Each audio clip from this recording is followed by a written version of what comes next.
Depression রোগের কোনো ওষুধ, মন খারাপের কোনো ওষুধ।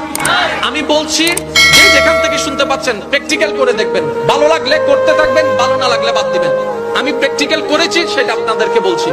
যখন আপনি দেখবেন আপনার মনে বেশি পাথর জমে আছে, আপনার দুঃখ কষ্ট বুঝার মতো কেউ নাই, আপনার চোখের পানির মূল্যায়ন দেওয়ার মতো কেউ নাই, আপনার দুঃখ কেউ বুঝছে না, আপনার কষ্ট কেউ বুঝতেছে না, আপনার আশে নেই পাশে নাই, নাই কেউ নাই, আপনি যখন খুব একা মনে হবে, আপনার দুনিয়ার কষ্ট যখন আপনাকে চেপে ধরবে, আপনি কিচ্ছু করবেন না, শুধু একটা কাজ করবেন, যাই নামাজটা পিছিয়ে ডাইরেক্ট সিজদায় চলে যান, ডাইরেক্ট সিজদায় চলে যান, কপালটাকে ঝুঁকাই দেন, নাকটাকে ঝুঁকাই দেন, হাতটাকে ঝুঁকাই দেন, নিজের অস্তিত্ব বিলীন করে দেন, চোখটা বন্ধ করে সিজদার মধ্যে চলে যান।